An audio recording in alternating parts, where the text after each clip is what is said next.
Assalamualaikum warahmatullahi wabarakatuh. Bismillahirrahmanirrahim.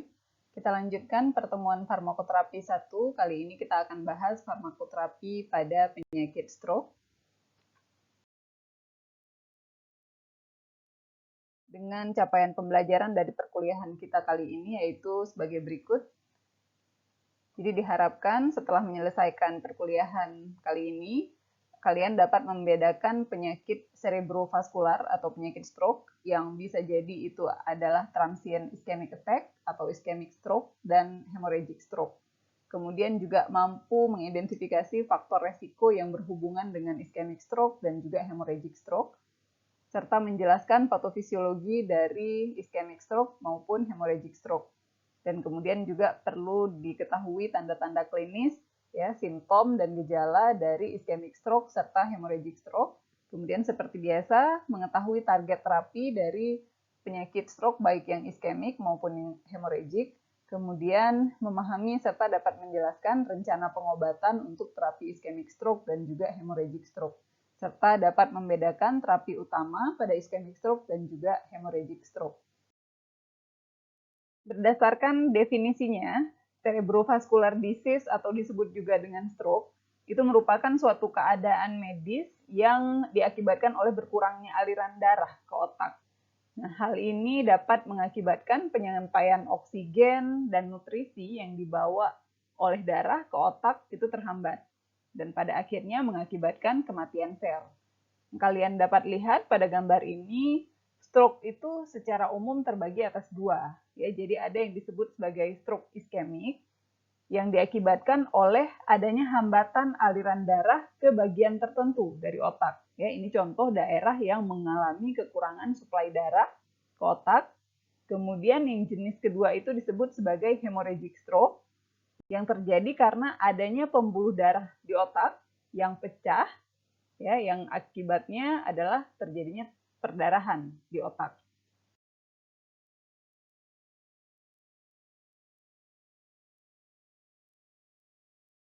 Secara epidemiologi, penyakit cerebrovaskular atau stroke tadi merupakan penyakit kedua yang paling sering menimbulkan kematian di seluruh dunia. Ya, jadi kita lihat sendiri di Indonesia, angka penderita stroke itu mencapai 10,9 per mil, ya, bukan persen memang.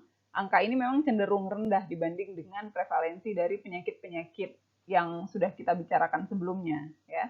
Hal ini bisa saja terjadi karena memang tidak banyak yang bertahan hidup setelah terserang stroke. Ya, jadi penderitanya itu tidak banyak yang bertahan hidup dan meninggal gitu ya, sehingga tidak terhitung sebagai orang-orang yang terdiagnosa dengan keadaan stroke. Ya, kita lihat sendiri di Aceh ini penderita stroke ya itu sekitar 5 per mil dan kita lihat sendiri ini di Indonesia sendiri terjadi peningkatan pada tahun 2013, ini hasil Riskesdas 2013, kemudian dibandingkan dengan 2018 sebenarnya mengalami kenaikan dari penderita stroke di Indonesia. Bertambahnya penderita penyakit stroke ini sebenarnya sangat berkaitan dengan tingkat kejadian aterosklerosis juga, yang salah satunya itu diakibatkan karena kebiasaan hidup ya. Jadi kalau kita lihat di gambar 100 tahun lalu kira-kira ya, orang dengan berat badan seperti ini dikatakan sebagai the largest man. Ya, orang yang paling besar lah gitu ya. Artinya obesitas merupakan suatu hal yang jarang ditemukan pada masyarakat dulu gitu ya. Namun sekarang dengan pola hidup yang berbeda, aktivitas yang berbeda, obesitas tidak lagi menjadi suatu hal yang langka. Bahkan kita bisa melihat tenaga kesehatan, orang-orang yang harusnya lebih sadar dengan kesehatan juga memiliki kebiasaan hidup yang tidak baik, yang akhirnya dapat memicu pada salah satunya obesitas. Nah, kemudian setelah dilakukan penelitian terhadap pasien-pasien yang bertahan hidup setelah serangan stroke, ini dilakukan penelitiannya di Australia, kemudian ditemukan karakter-karakter dari pasien yang bertahan hidup tadi, ya, bahwa sepertiga dari pasien yang bertahan hidup itu adalah mereka yang berusia di bawah 65 tahun. Kemudian karakter yang lain adalah sebagian besar dari pasien ini, ya, sekitar 45%-nya, ini memiliki kesamaan yaitu jarang melakukan olahraga atau aktivitas fisiknya itu sangat rendah. Kemudian sekitar 26% itu dengan dislipidemia dan juga sekitar 17% itu dengan hipertensi. Nah, dalam penanganan stroke itu ada istilah yang dikenal dengan golden time atau golden period atau golden hour ya. Yaitu makin cepat pasien yang mengalami serangan stroke itu dibawa ke rumah sakit untuk ditangani, maka semakin besar peluang untuk menyelamatkan kerusakan otak yang terjadi. Ya. Jadi setiap jantung kita itu berdetak, 20% dari cardiac output yang dihasilkan oleh jantung itu akan dibawa ke otak sebagai sumber oksigen bagi sekitar 22 miliar sel saraf yang ada di otak gitu ya. Sehingga apabila ada penyumbatan di otak, maka akan ada kerusakan terhadap nih sekitar 2 juta sel saraf di otak per menitnya. Ya. Sehingga untuk stroke itu golden periodnya ada 3 jam. Nah, gambar ini memperlihatkan kerusakan otak di dalam waktu yang berbeda-beda. Ya, jadi apabila pasien mendapatkan penanganan setelah 10 menit terjadinya serangan, maka hanya sebagian kecil dari bagian otak yang mengalami kerusakan, dan kerusakan ini sifatnya permanen ya, irreversible, tidak dapat diperbaiki lagi. Kemudian apabila penanganannya itu dalam waktu 1 jam, maka akan lebih banyak lagi sel otak yang mati, dan tentu lebih banyak lagi fungsi kerja otak yang akan terganggu. Kemudian kalau ditangani dalam waktu 3 jam, walaupun kerusakannya juga sudah lebih besar, namun setidaknya disabilitas yang terjadi pada pasien itu ya, yang mampu diselamatkan dalam waktu 3 jam itu masih dalam skala moderate ya, atau menengah. Kemudian kalau penanganannya itu sampai lebih dari 3 jam, 6 jam misalnya ya, maka lebih banyak lagi sel otak yang mati dan disabilitas yang timbul juga akan lebih parah. Nah, apa pesan yang bisa kita ambil dari hal yang tadi kita sudah bahas tentang golden period atau golden hour dari penanganan serangan stroke ya? Kita selaku tenaga kesehatan nanti perlu sekali untuk tahu bahwa penanganan pada pasien yang sudah diketahui punya faktor resiko stroke bila terjadi serangan, apa yang harus dilakukan gitu ya. Jadi pada orang-orang yang sudah kita tahu hipertensi, kemudian juga dengan dislipidemia ya, kemudian nanti terjadilah ciri-ciri atau tanda dari kejadian stroke, maka harus aware, harus segera tanggap ya bahwa ini kemungkinan besar adalah stroke. Maka yang perlu dilakukan adalah ini menelpon ambulans ataupun membawa segera ke rumah sakit kalau memang susah untuk mengakses ambulans ya, karena tadi jangan sampai mengabaikan waktu untuk ke rumah sakit, karena semakin segera dibawa ke rumah sakit semakin besar kemungkinan seseorang itu dapat diselamatkan dari kerusakan jaringan otak yang permanen ya. Karena ini kenapa perlu sekali saya ingatkan ini, karena ini tidak sedikit pasien yang mengalami serangan stroke oleh keluarga, bahkan kadang dipanggilkan orang pintar gitu ya, karena kadang pasiennya pada saat terjadinya stroke itu mengalami kejang. Nah, dianggaplah ini kejang itu sebagai tanda kemasukan. Bahkan ini yang membuat akhirnya tidak dibawa pasien itu ke rumah sakit. Ya, jadi kalau ada orang-orang dengan yang sudah kita tahu tadi ya, hipertensi, kolesterol, atau kebiasaan merokok, atau mungkin hipertensi tapi nggak minum obat teratur, bila muncul nanti tanda-tanda yang mengarah ke stroke, penanganan pertama adalah tadi segera larikan ke rumah sakit ya. Nah, slide ini sebenarnya hanya sebagai intermezzo bagi kalian. Ini selain dari stroke, ini adalah penyakit-penyakit lain yang juga memakai prinsip golden hour ya, atau golden period. Jadi semakin cepat tertangani, semakin cepat dibawa ke rumah sakit, maka semakin besar peluang untuk pasiennya dapat diselamatkan, yaitu heart attack, serangan jantung, dan kemudian juga cardiac arrest, henti jantung, ya, satu lagi tadi stroke ya. Nah, kalau di luar negeri, semua orang itu wajib mengetahui cara memberikan bantuan hidup dasar, basic life support, bagi orang-orang yang mengalami misalnya cardiac arrest, itu harus diberikan RJP ya, resusitasi jantung paru.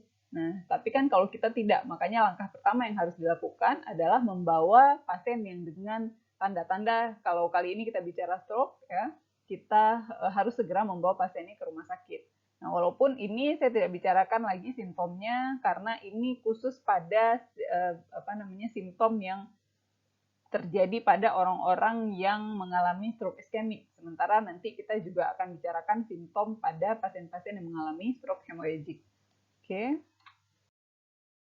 Seperti yang sudah kita bicarakan sebelumnya ya, bahwa stroke itu merupakan penyebab kematian terbesar setelah penyakit jantung ya. Dan bahayanya lagi dari serangan stroke adalah bagi mereka yang sudah terkena serangan stroke dan dapat bertahan hidup, kebanyakan dari mereka ini bertahan hidup dengan keterbatasan atau disabilitas ya. Karena yang kita bahas tadi sudah mengalami banyak kerusakan di otaknya.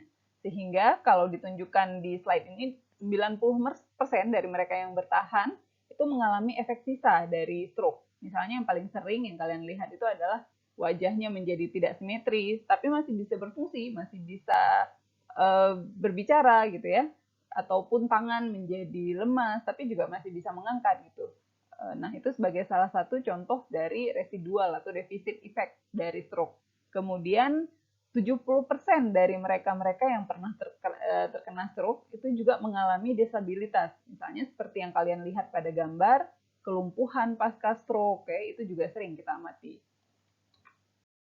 Nah, berikut adalah keadaan-keadaan yang dapat dialami pasien pasca stroke ya. Istilah-istilah ini sering sekali nanti disebutkan kalau kalian melihat diagnosa dokter setelah stroke, kemudian akan juga dituliskan keadaan-keadaan berikut ya yang menunjukkan bahwa pasien setelah stroke misal mengalami paralisis yang berarti kehilangan fungsi otot rangka dan juga mati rasa.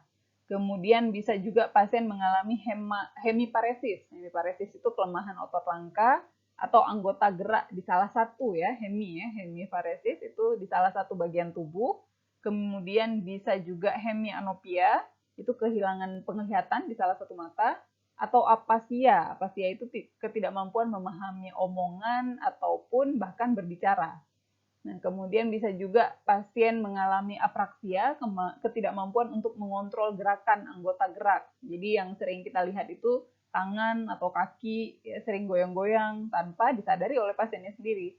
Kemudian juga bisa mengalami dysarthria, yaitu berbicaranya nggak jelas dan bagian mulut sebelah itu miring karena kelemahan otot. Dan juga bisa timbul disfagia atau kesulitan menelan. Nah, selain dari keadaan-keadaan tersebut tadi ya, pasien post-stroke mayoritasnya itu sudah tidak dapat lagi mandiri. Karena tadi sudah mengalami kelemahan atau bahkan kelumpuhan anggota gerak. Jadi akan membutuhkan bantuan orang lain. Misal untuk makan, untuk bangun, bahkan untuk ke kamar mandi. Dan karena sudah tidak bisa bergerak lagi sendiri, pasien biasanya akan cenderung tidur.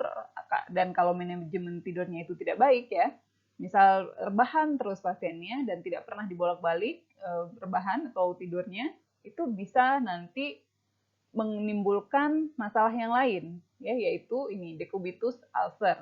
Nah, karena pada pasien stroke kita juga harus membantu mereka untuk merubah-ubah posisi tidurnya atau tidur di kasur yang membantu aliran darahnya itu berjalan dengan baik. Nah, ini ya, kalau tidak nanti muncul ulcus decubitus. Nah, ulcus decubitus ini sebenarnya adalah luka yang muncul karena adanya penekanan yang lama di kulit ya, karena terbaring terus-menerus. Nah, lukanya itu paling sering muncul di area yang mendapat tekanan terus-menerus, misalnya ini di tulang ekor ataupun kalau pasien tidurkan miring, maka akan muncul decubitusnya itu di pinggul. Nah, ulcus decubitus ini kalau tidak ditangani dengan baik akan mengakibatkan infeksi seperti ini pada pasien. Dan akhirnya kalau ini juga tidak ditangani dengan baik akan mengakibatkan kematian jaringan atau nekrosis di tempat yang mengalami luka tadi.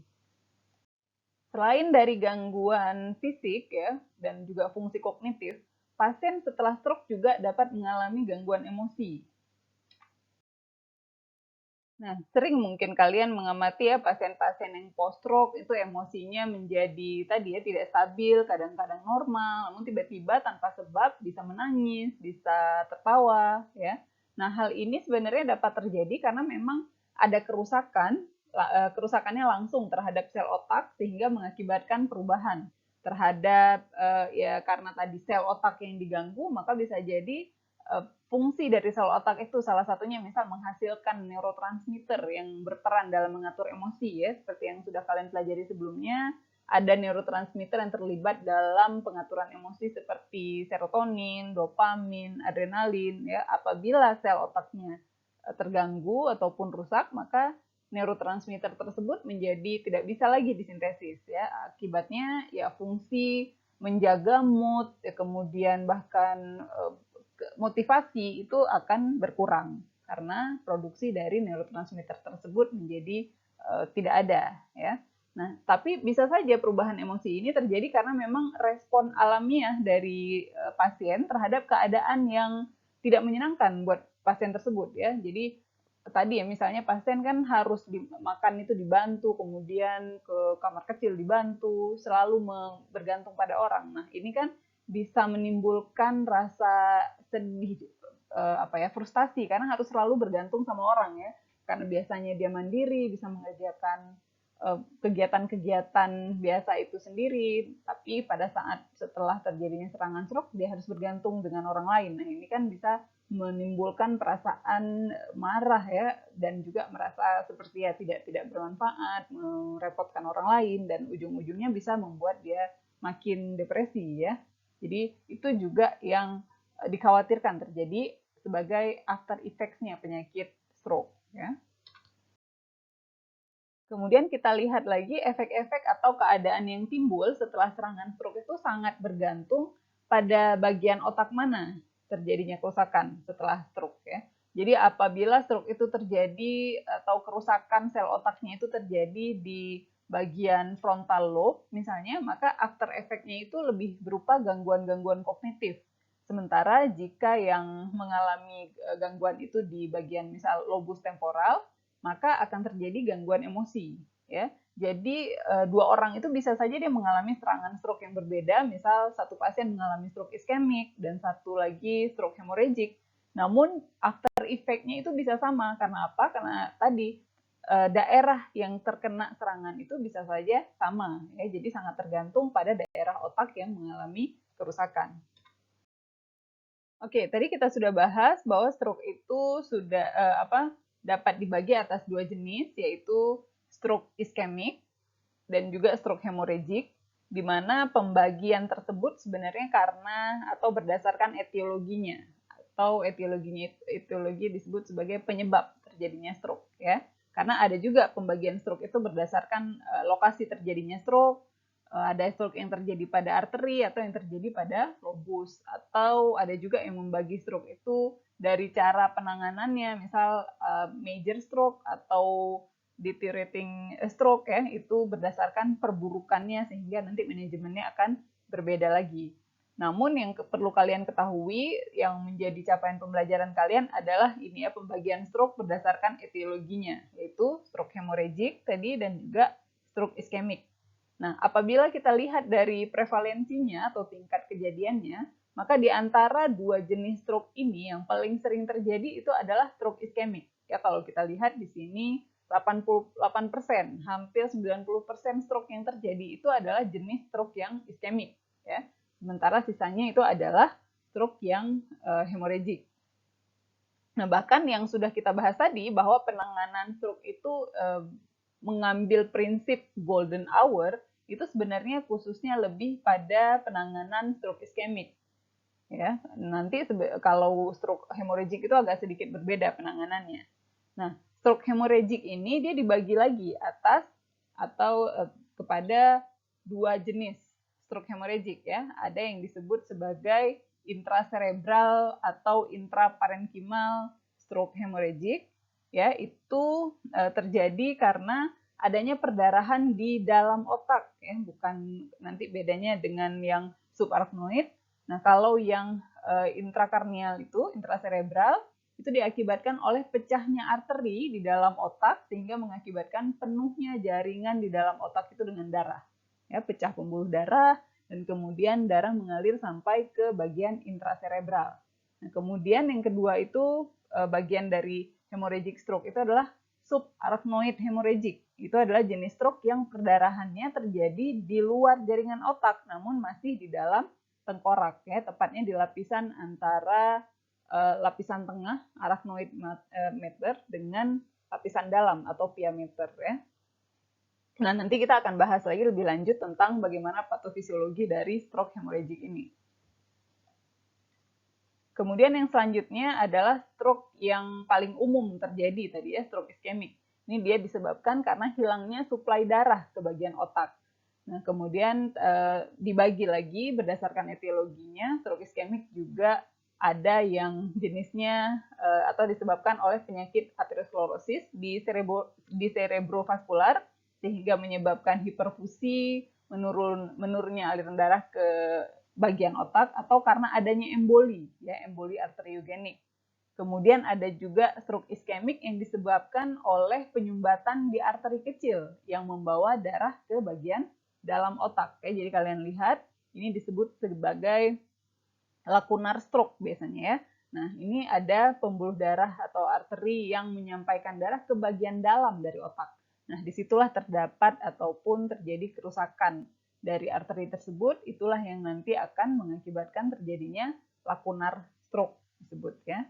Nah, kemudian ada lagi jenis yang lain dari ischemic stroke itu adalah stroke iskemik yang disebabkan oleh emboli yang terbawa dari jantung atau disebut sebagai cardiogenic embolism.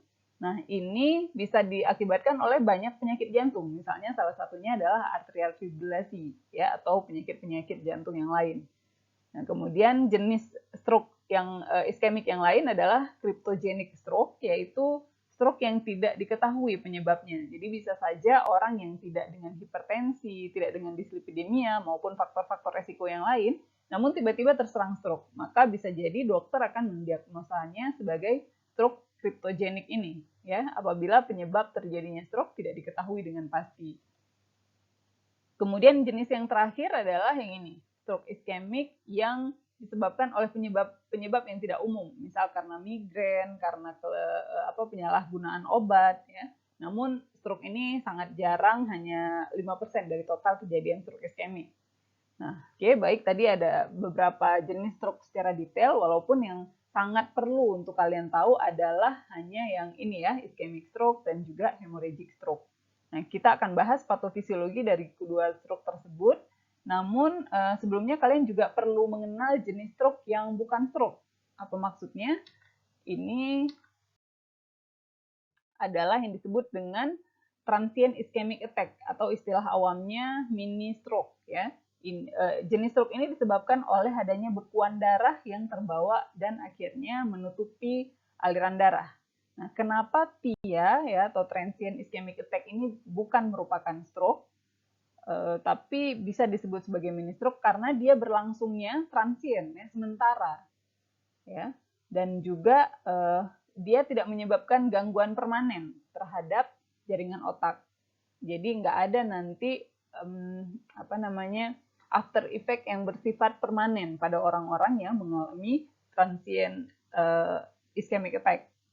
Kemudian lagi bedanya antara stroke dengan transient ischemic attack itu adalah kalau transient ischemic attack itu onsetnya cepat dan durasinya singkat. Biasanya dia hanya berlangsung selama 30 menit atau sampai 1 jam.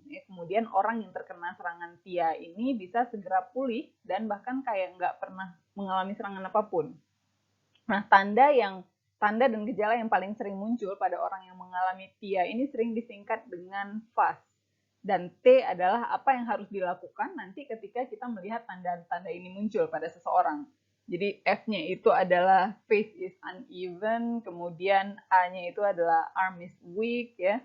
Tadi wajahnya menjadi tidak simetris, kemudian lengannya menjadi lemah. Jadi kalau sedang memegang benda, bendanya bisa terjatuh. Kemudian S-nya itu speech is strange ya. Jadi tiba-tiba cara bicaranya menjadi aneh dan tidak bisa dimengerti. Nah, kalau melihat tanda-tanda tersebut muncul pada seseorang, maka ini T atau time menjadi penting untuk sesegera mungkin membawa orang tersebut ke rumah sakit, karena kan di kita nggak berlaku 911 gitu ya. Jadi ingat kembali tadi prinsip golden hour bahwa semakin cepat orang tersebut dibawa ke rumah sakit, maka lebih besar peluang kerusakan otaknya itu dapat diselamatkan. Jadi walaupun TIA ini biasanya hilang sendiri, ya tidak meninggalkan dampak permanen terhadap otak, tapi kita juga nggak boleh ambil resiko karena bisa saja ini adalah tanda-tanda dari terjadinya stroke yang sebenarnya, sehingga pertolongan pertama itu harus segera dilakukan untuk TIA ini juga ya.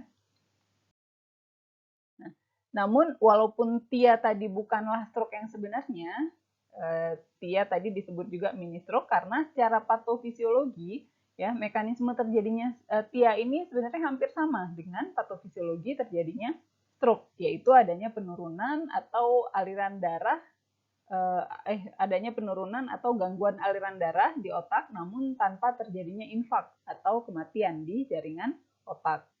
Oke, nanti kalian perhatikan di video ini menunjukkan bagaimana pada transient ischemic attack itu terjadi penyumbatan ya, terjadi penyumbatan yang sifatnya sangat sementara pada nanti arteri di otak. Ya. Namun sumbatan ini, sumbatan yang terbentuk tadi nanti bisa luruh dengan sendirinya sehingga mengakibatkan fungsi bagian otak yang tadinya mengalami penurunan aliran darah itu dapat kembali menjadi normal. Jadi sebentar saja otak kita itu tidak ada supply, itu bisa terganggu fungsi tubuh kita. Oke, kalian bisa lihat melalui video ini, amati nanti pembuluh darah ini ya.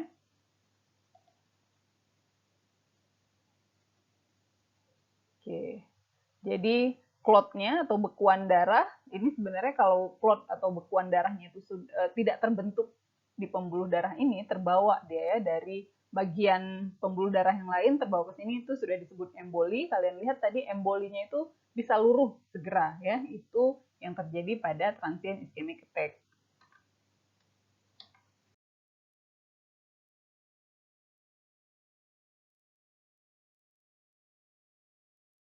Nah, seperti yang sudah kita bahas tadi, walaupun TIA ini dia dapat hilang dengan sendirinya, namun dia merupakan faktor resiko dari terjadinya stroke iskemik. Bahkan menurut data disebutkan bahwa orang-orang yang pernah mengalami serangan TIA itu 15%-nya akan mengalami serangan stroke juga ya.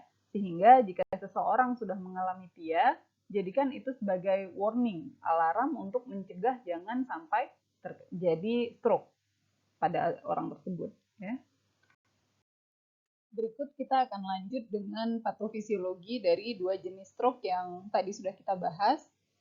Untuk pertama sekali kita akan bahas patofisiologi dari ischemic stroke, ya, yang terjadi karena tadi sudah kita bahas ada gangguan pada suplai darah di area otak, baik itu yang disebabkan oleh pembentukan trombus, bekuan darah yang terjadi di arteri otak sendiri, atau adanya pembentukan emboli, yaitu bekuan darah yang terbentuk di bagian tubuh yang lain, kemudian terbawa oleh darah menuju ke otak.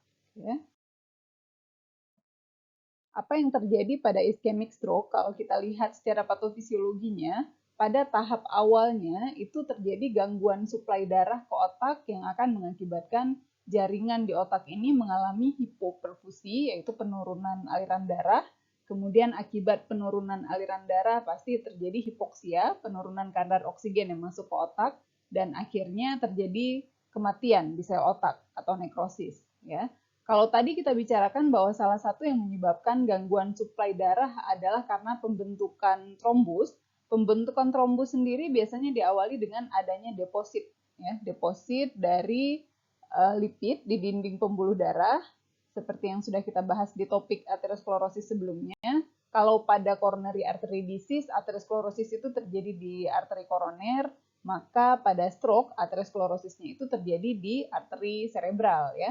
Jadi adanya deposit di arteri ini nanti akan mengakibatkan terjadinya turbulen dari aliran darah yang akan mengakibatkan kerusakan ya pada pembuluh darah, dan akhirnya kolagen pada subendotelium pembuluh darah menjadi terpapar dengan komponen darah yang akhirnya mengaktifasi proses agregasi platelet. Nah, seperti yang sudah kita pelajari sebelumnya, platelet itu dapat teragregasi melalui perantara adenosin trifosfat atau ADP dan juga tromboksan A2, TXA2 ya. Jadi pada saat sudah teragregasinya platelet tadi juga nanti pada luka akan mengaktifasi jalur koagulasi yang nantinya akan memproduksi trombin, trombin akan memproduksi fibrin lagi sehingga terbentuklah bekuan darah ya yang nanti disebut sebagai trombus atau ada juga yang menyebutnya sebagai clot. Nah, itu adalah proses awal dari terjadinya iskemik atau penurunan aliran darah yang menuju ke otak. Jalan darah sudah terhambat. Nah, akibat dari proses tersebut, kemudian nanti terjadilah proses kedua yang terjadinya di tingkat selular. Berikut kita akan lihat bagaimana yang terjadi di tingkat selular. adanya penurunan aliran darah tadi ya di otak, yaitu cerebral CBF ini maksudnya cerebral blood flow menjadi menurun. Akibatnya itu adalah menurun juga suplai dari oksigen dan nutrisi, yang salah satunya adalah glukosa ya. Jadi oksigen, glukosa menurun, yang akhirnya apa yang akan terjadi yaitu sel yang harusnya itu melakukan metabolisme dengan bantuan oksigen melalui metabolisme aerob ya akan beralih melakukan metabolismenya secara anaerob. Nah, kalau seharusnya pada metabolisme aerob akan banyak produksi dari ATP, maka pada metabolisme yang secara anaerob itu ATP pasti akan berkurang ya. Karena ini yang terjadi adalah mekanisme tadi metabolisme secara anaerob, maka jumlah ATP yang diproduksi di otak juga akan berkurang. Nah, salah satu fungsi yang akan terganggu apabila jumlah atau berkurangnya jumlah ATP di otak itu adalah fungsi dari banyak hal ya. Salah satunya adalah pompa pertukaran natrium, kalium, ATPase ya. Jadi pompa ini membutuhkan kehadiran ATP untuk dia bisa berfungsi. Nah, secara fisiologis kalian juga dulu masih ingat obat-obat digoxin bekerja di pompa ini. Nah, pompa ini juga hadir di sel saraf ya. Secara fisiologis, pompa ini akan mengatur masuk atau keluar masuknya ion-ion natrium dan kalium. Ya. Jadi, seperti yang sudah kita pelajari, kalian pelajari di fisiologi manusia, bahwa secara fisiologis natrium itu lebih banyaknya di luar sel. Nah, akibat kerusakan dari pompa ini, natrium itu akan lebih mudah masuk ke dalam sel saraf otak ya.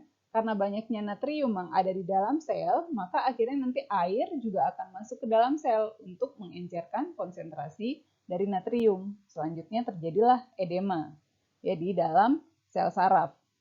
Edema yang terjadi di sel saraf itu akan mengakibatkan bertambah menekan ya pembuluh darah dan juga jaringan otak, yang selanjutnya akan mengakibatkan rusaknya blood-brain barrier, sawar darah otak, sehingga mengakibatkan inflamasi berikutnya. Nah, karena adanya masalah terhadap pompa natrium kalium ATPase, maka tadi kan kadar natrium intraseluler akan meningkat. Seperti yang kalian ketahui, akan ada lagi juga pompa jenis yang lain, yaitu pompa natrium kalium yang bertugas, maksud saya kalsium ya, pompa yang berfungsi untuk pertukaran natrium dan kalsium. Ya, jadi kalau tadi pompa natrium kalium ATPase ini terhambat fungsinya, maka selanjutnya fungsi pompa natrium kalsium juga akan terhambat. Sehingga natrium yang tadi banyak di dalam sel tidak ada lagi natrium yang dibawa ke dalam sel karena sudah banyak natrium di dalam sel. Sehingga nanti kalsium yang juga fungsinya untuk yang harusnya dibawa keluar dari dalam sel menuju keluar itu juga tidak dibawa keluar sel. Akibatnya apa? Kalsium di dalam sel akan lebih banyak, akan meningkat. Nah, akibat meningkatnya kalsium di dalam sel saraf ini nanti akan terbantulah atau akan terjadilah depolarisasi di dalam sel. Depolarisasi ini pastinya akan mengakibatkan pelepasan neurotransmitter yang tersimpan di dalam sel. Salah satunya itu adalah glutamat. Nah, glutamat ini merupakan, kalian sudah pelajari sebelumnya, neurotransmitter yang terlibat dalam proses eksitasi. Nah, pada keadaan ini dia akan mengakibatkan proses yang disebut dengan eksitotoksisitas ya. Nah, singkatnya inilah nanti yang akan mengakibatkan terjadinya nekrosis di sel otak. Nah, selain dari proses yang ini, inflamasi di dalam sel otak ya, selain yang ini tadi, inflamasi di sel otak itu bisa juga terjadi karena meningkatnya produksi laktat akibat metabolisme anaerob yang terjadi ya. Akibat banyak produksi laktat, maka juga nanti akan terlepaskan atau dilepaskannya banyak agen-agen yang terlibat dalam proses inflamasi seperti misal tumor necrosis factor alpha ya, TNF alpha, interferon gamma, interleukin. Nah, itulah nanti yang akan mengakibatkan sel-sel otaknya bertambah rusak ya karena mengalami inflamasi. Nah, selanjutnya bagian yang penting sekali untuk kalian ingat pada saat terjadinya penurunan cerebral blood flow ini, penurunan aliran darah ke otak, itu juga akan ada daerah tadi kan yang mengalami infark atau nekrosis dengan mekanisme yang sudah kita bicarakan tadi ya. Jadi akan ada nanti daerah yang disebut sebagai ischemic core ya. Jadi jaringan yang sudah mengalami nekrosis yang memang tidak bisa diselamatkan lagi karena sudah mati jaringannya. Nah, kalau di jaringan perifer kan nekrosis atau kematian jaringan itu bisa terjadi dalam waktu yang lama ya. Namun kalau di otak, beberapa menit saja jaringan otak tidak mendapat suplai oksigen dan glukosa misalnya, maka itu akan mengakibatkan terjadinya nekrosis. Nah, namun selain tadi kan ada daerah di sini daerah yang mengalami nekrosis ya. Namun ada jaringan-jaringan yang berada di sekitar jaringan yang mengalami nekrosis tadi yang masih bisa diselamatkan. Nah, jaringan ini disebut sebagai area penumbra. Ya. Area penumbra ini dari mana dapat suplai darahnya? Ya, daerah penumbra ini mendapatkan aliran darah atau suplai oksigen dan glukosa itu dari aliran darah yang dibawa oleh pembuluh darah kolateral. Ya, pembuluh darah yang sebenarnya sudah ada, tapi sebelumnya itu dia merupakan arteri yang kecil. Arteri yang kecil membawa darah juga tidak terlalu banyak. Nah, karena arteri utamanya ini sudah tidak bisa lagi berfungsi, akhirnya arteri inilah yang mengambil alih. Namun, arteri ini tidak bisa dia bekerja terlalu lama. Jadi karena dia tadi membantu suplai darah dan glukosa ke area penumbra, dia selanjutnya untuk bisa melakukan kerjanya dia harus dibantu dengan reperfusi atau perbaikan darah dari arteri yang besar. Ya. Karena kalau tidak, dia pun nanti akan kolaps dan area penumbra pun nanti akan menjadi area yang iskemik dan akhirnya meluaslah infark atau nekrosis di jaringan otak. Nah, itulah kenapa pada saat stroke iskemik ada yang dinamakan sebagai yang sudah kita bahas sebelumnya ya, golden period. Waktu yang sangat bermakna untuk menyelamatkan area penumbra ini supaya tidak meluas menjadi area yang infark atau nekrosis juga. Gimana cara penyelamatannya? Salah satunya nanti kita akan bicarakan dengan pemberian oksigen dari luar misalnya, obat-obatan trombolitik, dan terapi lainnya yang nanti akan kita bahas lebih detail. Nah, kenapa pada ischemic stroke atau stroke pada umumnya itu terjadilah gejala-gejala atau tanda-tanda yang bisa diamati berupa kelemahan otot ataupun berbicara yang tidak terkontrol, kehilangan kemampuan untuk melihat ataupun disfungsi-disfungsi yang lain, itu karena terjadinya proses secara selular yaitu nekrosis ya di jaringan-jaringan otak, dan seperti yang kita sudah bahas, tergantung di mana terjadinya kerusakan jaringan otak itulah nanti akibat after effect yang terjadi tergantung dari jaringan otak yang mengalami kerusakan atau nekrosis. Berikutnya kita akan bahas tentang patofisiologi dari stroke hemorrhagic ya. Stroke hemorrhagic itu terjadi pada saat salah satu pembuluh darah di otak kita pecah dan akhirnya darah dari pembuluh darah yang arteri di cerebral ini akhirnya keluar menuju ke rongga kranium atau rongga tengkorak ya di tengkorak kita. Nah, harusnya kan tengkorak kita itu atau kranium itu merupakan rongga yang kosong ya, namun karena adanya tadi pembuluh darah yang pecah mengeluarkan darah, akhirnya rongga kranium itu nanti akan malah terisi dengan darah ya. Nah, hal ini dapat mengakibatkan satu pasti kita akan mengalami kehilangan darah di sirkulasi cerebral ya, dan darah akan memenuhi malah rongga kranium.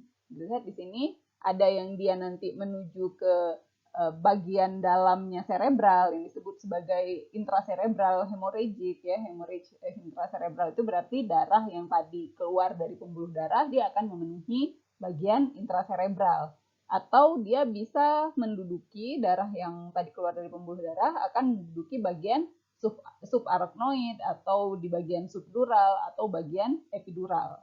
Nah, semua itu nanti akan mengakibatkan terisinya rongga kranium. Nah, pada keadaan normal sebenarnya kan rongga kranium itu adalah rongga yang tertutup ya. Rongga yang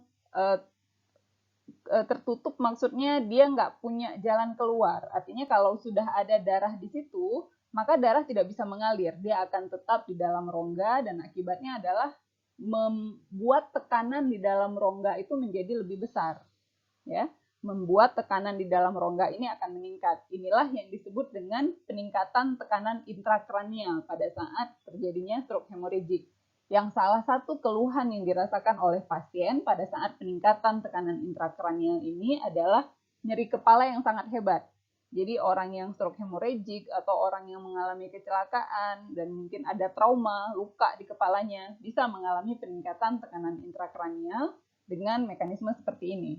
Nah, selain dari tadi darah yang sudah memenuhi rongga-rongga yang seharusnya kosong, rongga kranium yang seharusnya kosong, akibat lain dari pecahnya pembuluh darah adalah penyampaian darah di sepanjang pembuluh darah menjadi terganggu. Nah, harusnya kan penyampaian darah itu di sepanjang pembuluh darah diantarkan ke jaringan-jaringan di otak. Nah, karena tadi sudah pecah, akibatnya sirkulasi darah menjadi terganggu dan juga penyampaian darah ke jaringan otak yang lain itu akan menjadi terganggu. Akibatnya adalah jaringan otak mengalami kematian juga karena tidak ada suplai oksigen. Nah, kemudian adanya darah yang keluar dari pembuluh darah, ya, yang seharusnya dia berada di dalam dari pembuluh darah dan menuju ke bagian kranium tadi, itu akan mengakibatkan darah juga terpapar dengan pembuluh darah, tapi terpaparnya dari luar pembuluh darah. Jadi dia akan kena dan mengiritasi bagian luar dari pembuluh darah. Dan darah yang sudah tidak ada lagi di dalam pembuluh darah itu cenderung akan mengalami breakdown atau lysis, ya. Sel darah merahnya, red blood cell-nya itu akan mengalami lysis. Nah, produk hasil lysis inilah yang nanti akan bersifat toksik terhadap pembuluh darah dan akan mengiritasi pembuluh darah. Nah, apa yang akan dilakukan oleh pembuluh darah sebagai mekanisme respon terhadap iritasi atau toksik yang diakibatkan oleh produk hasil lysisnya sel darah merah ini? Pembuluh darah akan melakukan yang dinamakan dengan vasospasme. Dia akan mengecilkan diameternya. Nah, akibat dari vasospasme ini, aliran darah ke jaringan otak selanjutnya itu akan semakin berkurang karena terjadinya vasokonstriksi di pembuluh darah. Sehingga bisa saja tadi pasien awalnya kan ini adalah mekanisme atau patofisiologi dari keadaan stroke hemorrhagic, ya, sampai terjadilah vasospasme di pembuluh darah akibat mekanisme pertahanan diri atau respon dari pembuluh darah terhadap kontak dengan sel darah merah yang sudah menjadi iritan atau toksik terhadap pembuluh darah ini, gitu ya. Nah, pada awalnya pasien mengalami stroke hemorrhagic, karena terjadinya vasospasme, malah bisa nanti berkembang atau berikutnya pasien juga akan mengalami serangan stroke iskemik akibat mekanisme vasospasme tadi yang mengakibatkan aliran darah ke jaringan menjadi berkurang. Nah, kenapa pembuluh darah itu sendiri bisa pecah? Kalau kalian lihat di sini kan ini ada pembuluh darah yang seperti menonjol, ya. Jadi ada keadaan tertentu yang menyebabkan lemahnya pembuluh darah sehingga rentan untuk pecah. Nah, salah satunya disebut sebagai keadaan aneurisma. Aneurisma itu sebenarnya bisa terjadi di seluruh daerah atau seluruh pembuluh darah gitu ya. Maksudnya di pembuluh darah yang lain selain di otak. Namun ini karena kita bicarakan stroke, maka kita akan lebih spesifik bicara tentang aneurisma yang terjadi di otak. Nah, aneurisma otak ini adalah pembesaran atau penonjolan pembuluh darah otak akibat tadi melemahnya dinding pembuluh darah. Dan aneurisma ini bisa terjadi salah satunya karena hipertensi. Ya, hipertensi kronis itu dapat mengakibatkan tekanan terus-menerus kepada dinding pembuluh darah. Hal itu mengakibatkan akhirnya dinding pembuluh darahnya menjadi lemah gitu ya. Dinding-dindingnya itu menjadi lebih rentan untuk pecah dan akhirnya kalau pecah terjadilah tadi stroke hemorrhagic.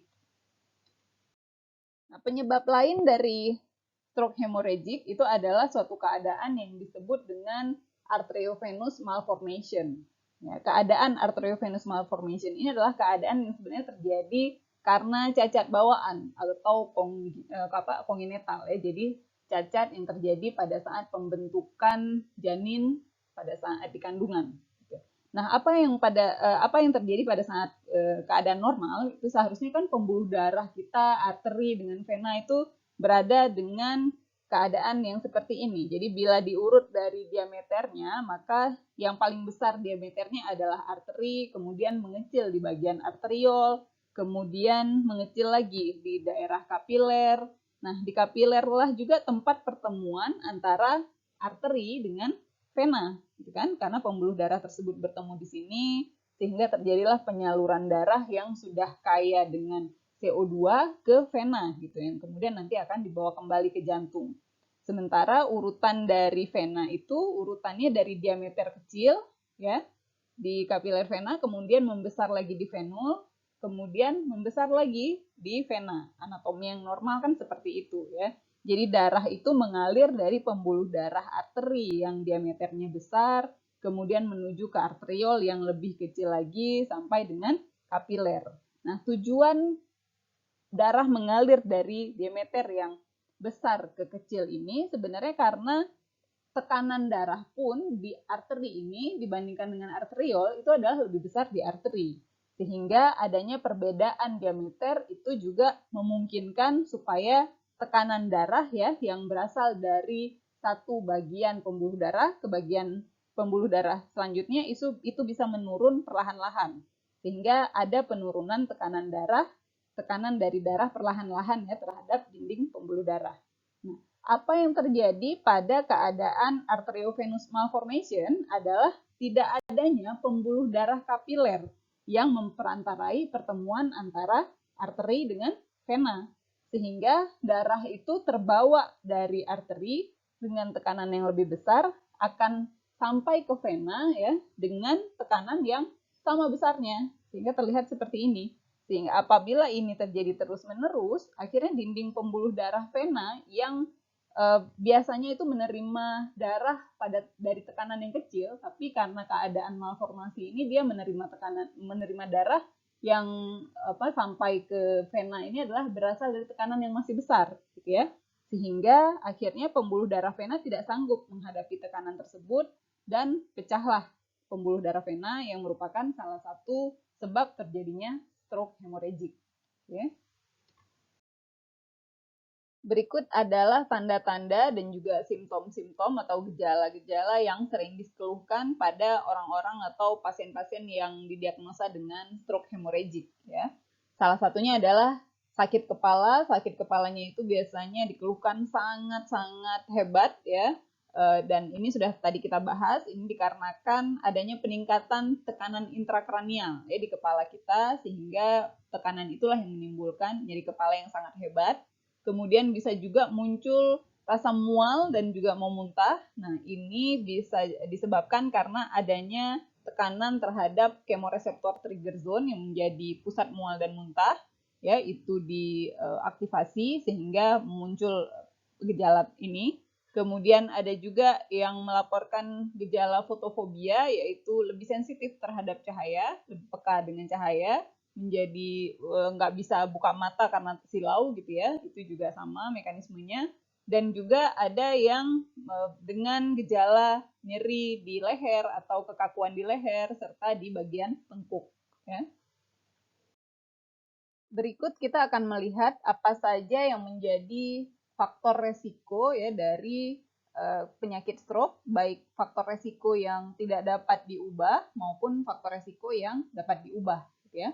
Namun sebelum kita membahas satu persatu dari faktor resiko ini, saya perlu berikan penjelasan bagaimana para ahli menentukan faktor resiko dari suatu penyakit. Ya, walaupun ini bukan hal yang akan dievaluasi dan juga bukan capaian pembelajaran kalian untuk mata kuliah farmakoterapi, tapi pemahaman ini ya akan mendukung pemahaman kalian akan farmakoterapi, terutama untuk faktor resiko dari suatu penyakit ya. Jadi kalau kalian lihat di gambar ini adalah suatu bentuk desain penelitian yang disebut dengan case control study. Nah, jadi faktor resiko dari suatu penyakit itu dapat ditentukan dengan penelitian epidemiologi. Nah, case control study ini merupakan salah satu desain penelitian yang digunakan pada penelitian epidemiologi. Dengan memakai tadi ya, desain penelitian sebenarnya bisa banyak lagi. Nanti kalian kalau mau lebih jelas bisa ambil mata kuliah pilihan farmakoepidemiologi. Nah, tadi dengan memakai desain penelitian tertentu, jadi bisalah dicari jawaban terhadap hipotesa yang diuji. Misalnya pertanyaannya adalah apakah hipertensi dapat mengakibatkan stroke? Atau kalau bahasa kita, apakah hipertensi itu merupakan faktor resiko dari terjadinya stroke? Ya, sebelum akhirnya diambil kesimpulan yang seperti kita bahas di dalam teori perkuliahan kita, ya, ada penelitian yang seperti ini. Jadi diambil sekelompok orang ya yang ada penyakit hipertensi, yang ada penyakit stroke itu dikategorikan ke dalam kelompok kasus. Kemudian kelompok satunya lagi, kelompok 2 itu merupakan orang-orang yang berisi orang-orang tanpa penyakit stroke. Bisa jadi orang sehat gitu ya, dan disebut sebagai kelompok kontrol. Nah, di masing-masing kelompok ini dilihat kemudian karakter dari orang-orangnya, ya. Kalau kita ambil contoh tadi ini adalah orang-orang yang menderita stroke, kemudian didapatlah ciri-ciri dari orang-orang stroke ini ternyata misal ya kita analogikan bahwa 4 ini kalau misalnya total populasinya ada 50 orang misalnya. Nah, 40 orang dari populasi ini ternyata adalah mereka yang dengan penyakit hipertensi. Sementara sisanya, katakanlah 10 orangnya, itu tanpa ada penyakit apapun, tapi nanti bisa terjadinya stroke. Sementara di kelompok kedua tadi, kelompok yang isinya adalah orang-orang sehat, tidak dengan stroke, ya, katakanlah jumlahnya juga sama, ya harusnya jumlahnya sama. Kalau tadi ini 50 orang, maka ini juga 50 orang. Nah, pada kelompok kedua ini ditemukan juga orang yang dengan hipertensi, tapi jumlahnya hanya 10 orang misalnya. Ya, lebih sedikit dibandingkan orang-orang yang memang nggak ada hipertensi. Orang yang tidak ada hipertensi itu sebanyak 40 orang. Jadi lebih banyak orang yang tidak menderita hipertensi pada kelompok kontrol atau pada kelompok yang sehat ini. Nah, secara sederhana kita dapat menyimpulkan ya, dapat mengatakan bahwa pada kelompok pasien yang terdiagnosa dengan stroke itu lebih banyak orang yang menderita hipertensi dibandingkan dengan kelompok kontrol yang tadi hanya 10 orang. Sehingga setelah dilakukan analisa lanjutan, maka secara statistik apabila dia kemudian memenuhi syarat, maka akan disimpulkanlah bahwa hipertensi itu dapat mengakibatkan stroke atau sebagai hipertensi ini sebagai faktor resiko stroke. Nah, dari data ini sebenarnya kan ada juga orang yang tidak hipertensi ini tapi mengalami stroke atau orang yang hipertensi tapi tidak mengalami stroke, gitu kan? Nah, itulah kenapa saya sebutkan bahwa faktor resiko itu hanya sebagai cara kita untuk memprediksi, untuk mencegah, ya. Karena kemungkinannya memang lebih besar pada orang hipertensi itu akan terkena stroke dibandingkan dengan tetap sehat gitu ya. Dengan tetap sehat itu kemungkinannya hanya 1/5 gitu. Nah, tapi apakah mungkin orang yang tidak ada faktor resiko misalnya terkena suatu penyakit? Itu kan beberapa pertanyaan kalian itu berkaitan dengan hal tersebut gitu. Nah, kalau secara agama kita bisa jawab bahwa tidak ada yang tidak mungkin ya kalau Tuhan sudah menetapkan. Namun secara ilmiah peluang itu juga ada gitu, walaupun kemungkinan peluang itu terjadi itu kecil. Misal seperti yang sudah kita bahas tadi, ada orang yang tidak ada hipertensi namun mengalami stroke, itu tingkat kejadiannya hanya 1/5 di antara populasi, gitu ya, jadi sangat kecil. Sementara kalau dia punya hipertensi, kemungkinannya itu lebih besar lagi, ya. Jadi intinya adalah kita perlu mengetahui dan mengidentifikasi faktor resiko supaya kita dapat lebih berhati-hati dan berjaga-jaga untuk mencegah penyakit yang dapat terjadi, ya, walaupun tadi tidak ada yang tidak mungkin. Baik, kita akan lanjutkan dengan pembahasan faktor-faktor resiko terhadap penyakit stroke, ya. Tidak seperti penyakit coronary artery disease atau myocardium infarct, di mana kalau penyakit-penyakit tersebut faktor resiko terbesarnya itu adalah aterosklerosis ya di arteri koroner. Tapi kalau identifikasi faktor resiko dari stroke itu lebih rumit karena secara umum ya lebih banyak yang menjadi faktor resiko dari penyakit stroke. Nah, kita akan bahas sekarang faktor resiko baik itu dari penyakit stroke iskemik maupun stroke hemorrhagic ya karena hampir-hampir sama. Nah, untuk faktor resiko yang tidak dapat diubah, misalnya baik stroke iskemik maupun stroke hemorrhagic, faktor resikonya itu adalah usia. Ya, jenis kelamin, kemudian di mana laki-laki lebih beresiko dibandingkan perempuan hingga umur tertentu, kemudian ras atau etnis, ada suku-suku atau ras tertentu yang memang lebih beresiko seperti orang-orang Spanyol, kemudian juga Afrika Amerika, orang-orang Asia itu lebih beresiko, kemudian juga dari segi genetik ya yang berkaitan dengan keturunan memang bawaan. Nah, itu semua merupakan faktor resiko untuk stroke iskemik dan juga stroke hemorrhagic. Sementara rendahnya berat badan pada saat lahir itu disebut di dalam referensi sebagai faktor resiko atau memiliki hubungan sebenarnya terhadap terjadinya stroke iskemik, namun tidak untuk stroke hemorrhagic. Nah, ada perbedaan kalau secara bahasa penelitian kalau dikatakan sesuatu itu berhubungan dengan kalau dikatakan sesuatu itu mengakibatkan ya kekuatan kaitannya masih rendah kalau hanya berhubungan ya. Sehingga saya tidak akan masuk ke dalam penjelasan yang terlalu detail tentang bagaimana mekanisme rendahnya berat badan pada saat lahir itu nanti dapat berhubungan dengan kejadian stroke iskemik. Silahkan kalian baca sendiri ya untuk penjelasan ini, untuk lebih lanjutnya. Nah, sementara untuk faktor resiko yang dapat diubah, ya, hipertensi dikatakan sebagai faktor resiko yang paling penting terhadap terjadinya stroke, baik itu stroke iskemik maupun stroke hemorrhagic ya.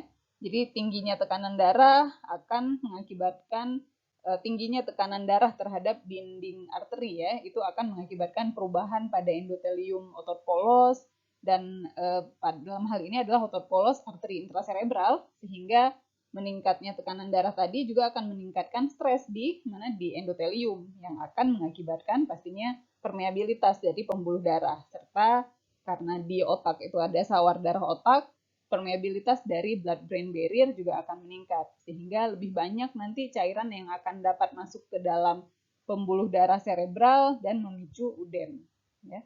Sementara kerusakan endotelium juga seperti yang sudah pernah kita bahas akan memungkinkan terbentuknya trombus ya dan keadaan iskemik.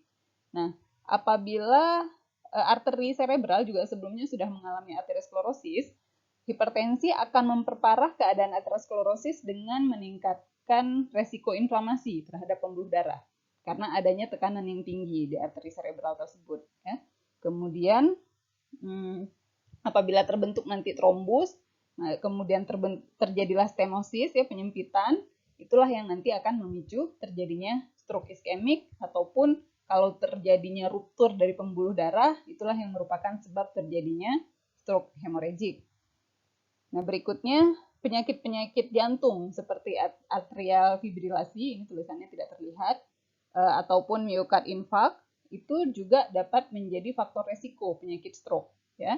Misal kalau pada arterial fibrilasi ada masalah dengan kekuatan kontraksi dari otot jantung, sehingga kalau seharusnya setiap kontraksi itu darah keluar dengan sempurna dari jantung, maka pada keadaan atrial fibrilasi ada darah yang tertinggal di jantung. Kemudian akan mengakibatkan aktivasi dari faktor koagulasi. Ya, faktor koagulasi, kemudian darah tadi akan terjadilah bekuan darah yang selanjutnya bekuan darah tadi akan terbawa dari jantung menuju ke bagian tubuh lainnya. Salah satunya adalah terbawa ke otak dan dapat mengakibatkan stroke iskemik. Nah, kemudian transient ischemic attack sudah kita bahas dapat memicu terjadinya stroke.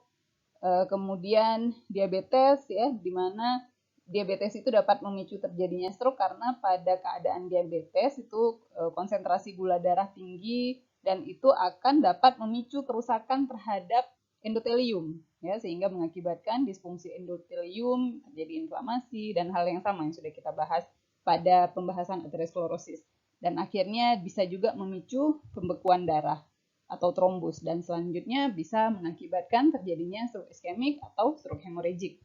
Nah, kalau dislipidemia sudah jelas ya bagaimana dapat menyebabkan stroke melalui mekanisme aterosklerosis.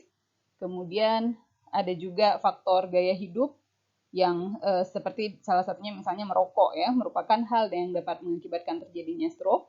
Kalau mekanismenya banyak sebenarnya, tapi yang populer itu sebagai mekanisme kenapa bisa merokok bisa mengakibatkan stroke itu karena kandungan karbon monoksida di dalam rokok itu dapat mengurangi kadar oksigen dalam darah. Karena akan lebih banyak Hb nanti yang harusnya berikatan dengan oksigen malah terikat dengan karbon monoksida sehingga terbentuklah karboksilhemoglobinemia ya.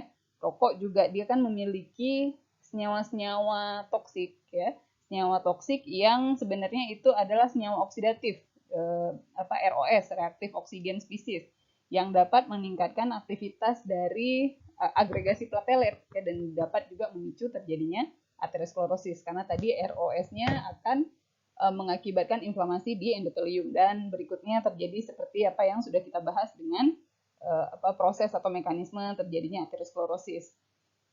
Kemudian meningkatnya hematokrit itu juga menjadi faktor risiko dari terjadinya stroke ya. Jadi hematokrit ini menunjukkan tingginya presentasi sel darah, presentase sel darah merah dalam darah.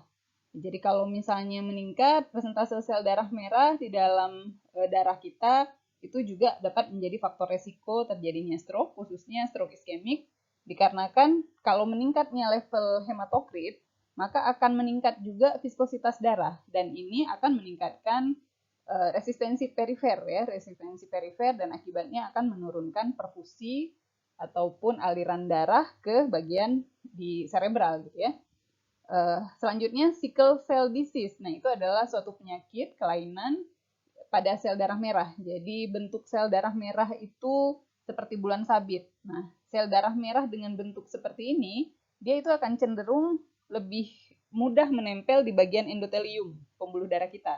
Ya, di pembuluh darah cerebral dia akan cenderung teradhesi sehingga mengakibatkan disfungsi endotelium di pembuluh darah cerebral, sehingga selanjutnya terjadilah kerusakan di pembuluh darah. Oke, itu adalah beberapa hal yang dapat memicu terjadinya stroke ya, walaupun nanti kalau kalian baca literatur akan ada lagi faktor-faktor resiko lainnya. Namun ini adalah faktor resiko yang paling sering disebutkan memicu terjadinya stroke tadi ya, hipertensi, kemudian penyakit jantung seperti atrial fibrillasi, kemudian TIA, transient ischemic attack, diabetes, dislipidemia, faktor gaya hidup ya seperti merokok. Nah, itu adalah beberapa faktor resiko yang bisa diubah, yang bisa nanti kalau diidentifikasi pada pasien harus benar-benar diedukasi pasiennya untuk dapat mengubah gaya hidup dari pasien tersebut ya, apabila dia memiliki gaya hidup yang tidak sesuai ataupun faktor resiko yang masih bisa diubah ini. Sekian pembahasan kita untuk farmakoterapi penyakit stroke bagian 1 yang membahas tentang epidemiologi, faktor risiko, dan patofisiologi dari penyakit stroke. Untuk bagian kedua nanti akan dilanjutkan dengan penata laksanaan farmakoterapi dari penanganan penyakit stroke. Assalamualaikum warahmatullahi wabarakatuh.